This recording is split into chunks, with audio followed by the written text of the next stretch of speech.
కడుపు కాల్చి నేను పంపలేనయ్యా, వీరికి ఏదో ఒక ఆహారం పెట్టాలి అని ప్రభువే చెప్తున్నాడు. నేను జాలి గలవాడను, దయ గలవాడను, కనికరము గలవాడను అని యేసు ప్రభువే చెప్తున్నాడు. అయ్యా నేను జాలి గలవాడను, దయ గలవాడను, ప్రేమ గలవాడను, కనికరమ గలవాడను, వీళ్ళని పస్తుండి నేను పంపించలేనయ్యా, వీరికి ఏదో ఒక ఆహారం చూడండి అని చెప్పి యేసయ్య శిష్యులకి తెలియజేశారు. అంటే ఆయన ఎంత దయగలవాడో చూడండి. నువ్వు కష్టంలో ఉన్నా, బాధలో ఉన్నా, శోధనలో ఉన్నా, బలహీనతలో ఉన్నా, ఆపదలో ఉన్నా, శ్రమలలో ఉన్నా, కష్టంలో ఉన్నా దేవుడు నిన్ను చూస్తాడు. ఎందుకంటే ఆయన దయ కలిగినటువంటి వాడు. దయగల యేసయ్యా, కృపగల యేసయ్యా, ప్రేమగల యేసయ్యా, నా మంచి యేసయ్యా. దయగల యేసయ్యా, కృపగల యేసయ్యా, ప్రేమగల యేసయ్యా, నా మంచి యేసయ్యా. ఎంత మంచివాడు! మంచివారు అని ఎవరినంటారు? మన ఊర్లో మంచివాడు ఉన్నారా?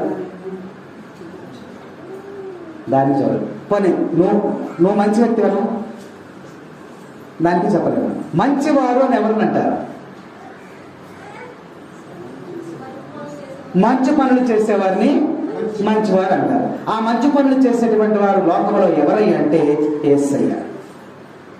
ఆ మంచి వారికి ఉండేటువంటి లక్షణాలు ఏంటంటే కనికరము, జాలి, దయ,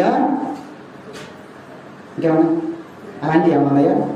కృప, ప్రేమ, అంతే కదా.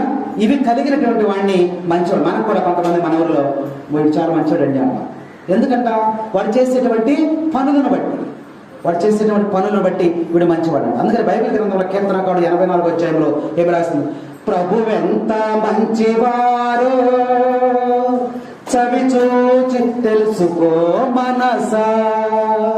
ప్రభువెంత మంచివారో చవి చూచి తెలుసుకో మనసా. ప్రభు ఎంత మంచివారో తెలుసుకో. ఎందుకు మంచివాడు? కొన్నిటివాడికి మనకి ఈరోజు ఉప్పు అయిపోయింది ఇంట్లో, పక్కకి వెళ్ళి అమ్మ ఉప్పు కొద్ది కారం అయిపోయింది, ఒక ఇద్దరి కారం రేపిస్తానండి. ఇచ్చిందనుకో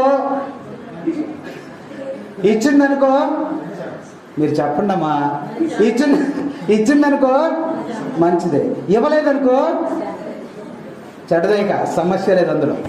నీకు 100 మేలుడు చేసి 99 చేసి 100 చేయకపోతే మంచిది కాదు. అది కాదు మంచితనం. అసలు ఆ మనసు